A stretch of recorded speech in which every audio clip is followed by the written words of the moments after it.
more so just solidify himself with the guys on the team, understand that he is the guy going forward, number one. But number two, him just, putting his team over the top, showing that they can win games. And, I look at the way he's playing. There's not a lot of difference than I saw Five play when he first started out.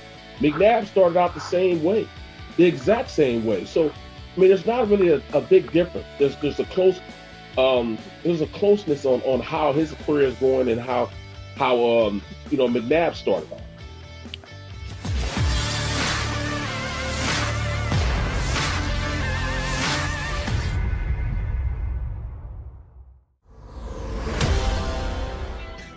Well, I found out something very interesting about Barrett Brooks. He's a pineapple cocktail guy.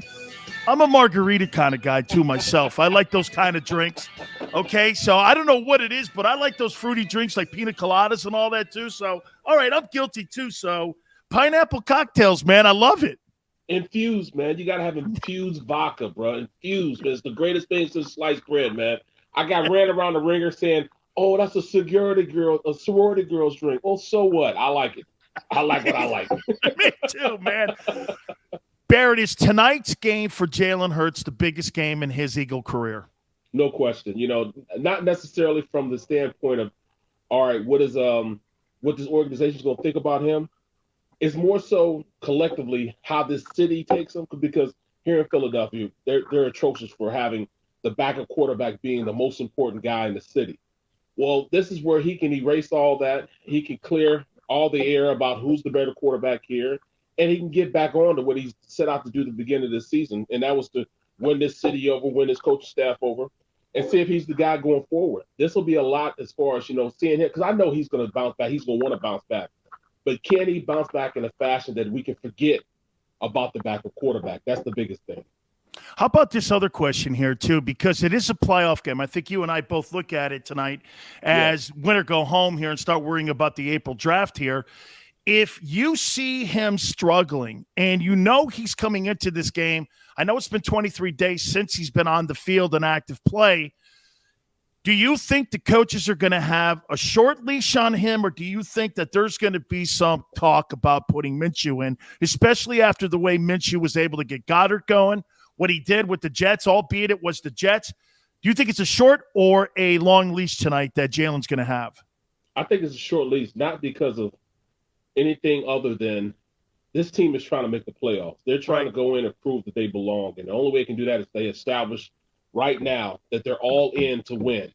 And, if Jalen Hurts struggles, then they're going to bump their head against the wall, not at this point in the season. They have to win this game in order to think they're going to go forward and be in the playoffs. So he'll have a short leash. And he understands that. He understands he has to have damn near a perfect game going forward. He has no room for error, really. Not just as this franchise being, one that, all right, we love the backup quarterback, but more so just solidify himself with the guys on the team, understand that he is the guy going forward, number one.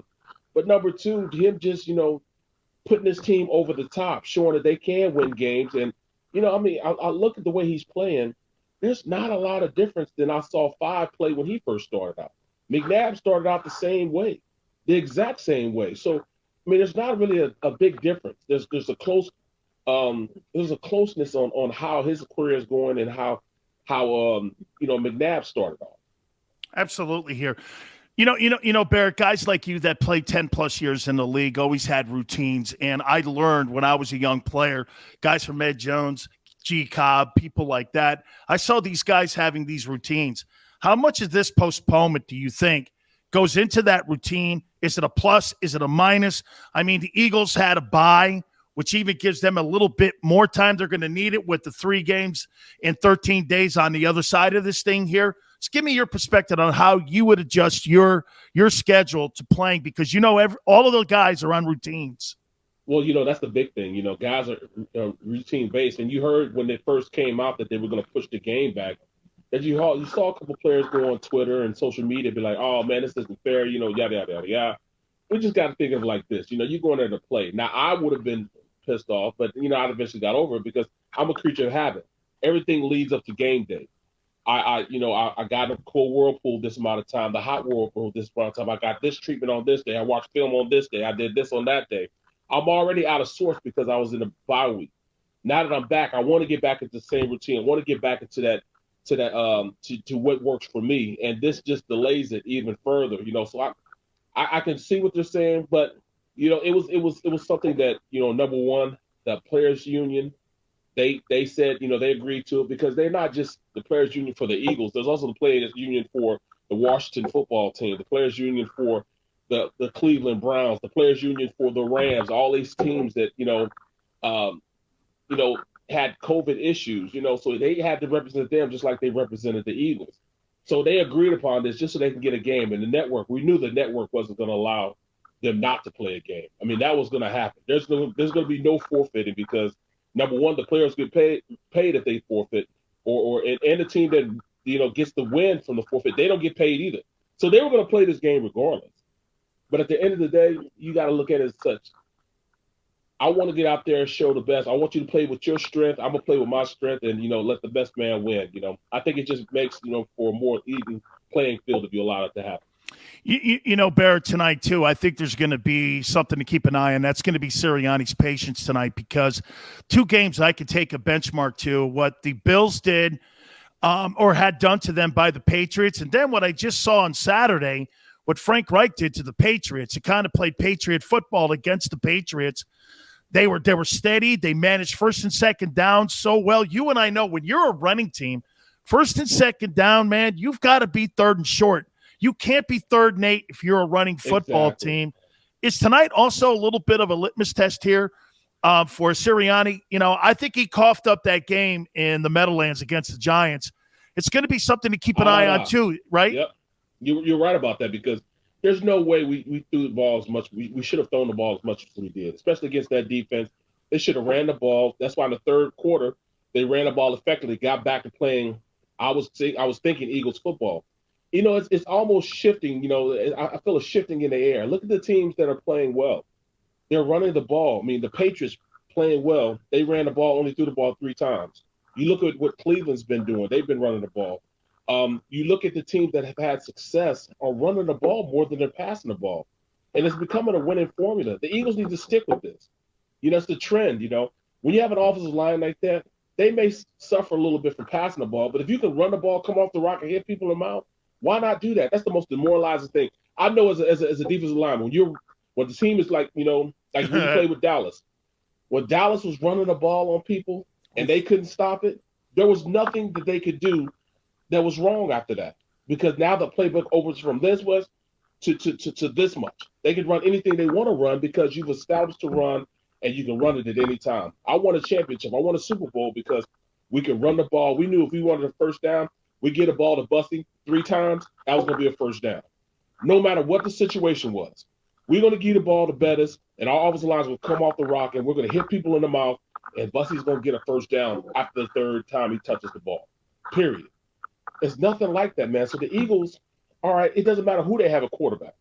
If you can run the ball the way they've been running the ball, I could go back there and play quarterback. I could hand the ball off to you, and you can run and fall ahead for 5 yards. Now they're 3rd and manageable as opposed to being 3rd and long when they were trying to pass the ball. Hey, a couple last questions for you here. I know you got a roll here, Barrett. I got to throw this at you too here. I want to try to tell people a little bit about the NFL, and I'm going to take it behind the curtain here. I love the new rule. It reminds me of our days when, hey, Sills, you got a concussion? No, I'm good. Okay, kind of now with the COVID, they're going like this now, right? Hey, man, you have any symptoms? No, I'm good. Don't worry about it. It's like don't tell, don't ask kind of stuff again, right? I mean, do you see it that way too? Is that you cough? No, that's not me coughing. That was the radio. Why are you sweating? No, it's just hot. I came out of the sauna. It's good. Don't ask. What was back in the day? Don't ask. Yeah. Don't tell. Don't tell, man. Hey, how many fingers am I holding up? It depends on what hand you're talking about. Hey, Barrett, I got to tell you. So, Barrett, I'm coming off the field one time just to show you. I went back in the game. I'm sitting there, man. I got rocked. I'm sitting there. We're in Atlanta, man. And my trainer comes over to me, goes, "Hey, Sills, what city we in?" I'm like, "Yeah, man, we're in Atlanta." He goes, "What else, man?" I go, "I like grapes in my salad." And the guy goes, and I went like I said. He goes like, "What?" I said, "Yeah, man." He goes, "You need to take a couple plays off, homeboy, man." Hey, A Ron Same Rivera thing happened to me. like that? Bro, I knew I was out because when I was hitting the ground, the only reason why I didn't fall because I was on top of somebody else. And I got up and they brought me to the huddle and they said, Brooks, you all right? You all right? Yeah, I'm all right. I promise you. All I heard was 2 jet on 3. And Guy McIntyre literally held me by my arm and brought me to the line of scrimmage. He said, all right, get in your pass set. I got my pass stance, and then I played the play. I don't remember playing 3 plays in that game. And then I came to, all right, let's go. I know I was out, man, but you just played, man. Get some ice and ibuprofen. Get on back out there, bro. Get on back out there. Absolutely.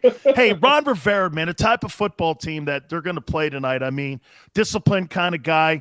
Look at what Washington do. They had a horrific start to their season, but they kind of pulled it around. Last week they got off to a terrible start against Dallas. Still made it a football game. I don't know if it's Kyle Allen or a Tyler Heineke, but Ron Rivera always has those guys. What's that? Neither one is the third-team quarterback to start. They didn't pass the protocol. They're not Holy cow, man. Really? Yes. They're can't lose this game. Yeah, no question. I mean, let's go. You got a gift horse right now. They're going to run the ball. That's what Rivera's going to do. He's going to go back to old-fashioned football. Run the ball, play style defense. That's what wins championship. That's all they're going to see. The Eagles are going to have to stop the run. If they can stop the run, they'll stop the Washington football team.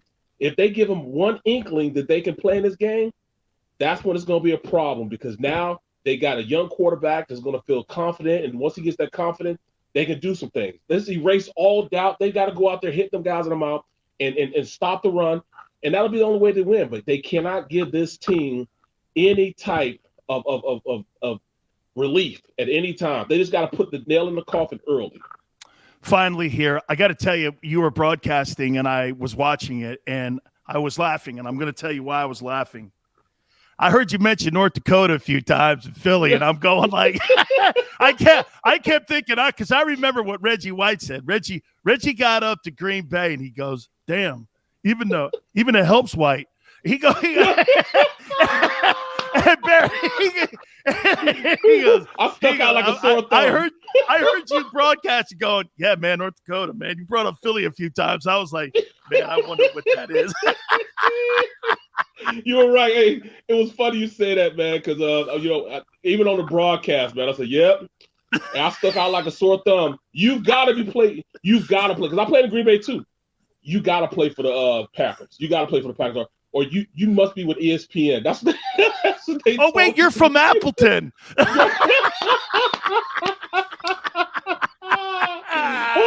You're not from Green Bay. You're from Appleton. Oh, okay. Right. Look. They say, look, you should outlaw games in December at night. Period, point blank. A Monday night game in December in Green Bay, North Dakota, or anywhere past that Mason-Dixie line, you're guaranteed to freeze to death, man. Guys would get so close to those heaters that they were burning their shoes up. The plastic in their shoes was melting. Their socks were almost melting, man. We don't like that cold, bro. I hear you, man. Italians don't either, brother. Hey, man, right, yeah. Have a great broadcast, man. Thank you so much for finding time, man. You're awesome to me, man. Awesome stuff. Anytime you need me, man. I love being with you, man. You love it. I love it too, man. Thank you so much, Barrett. Real cool. Yeah. I kept hearing Barrett talk about North Dakota, and he's like, yeah, North Dakota. I'm going like, oh, man. Hilarious. All right. Hey, guys, hit the like button. Okay. A little bit more Eagles and Washington. So we now learned a third-team quarterback is playing. My thoughts on that. Hit that like button again. Keep it right.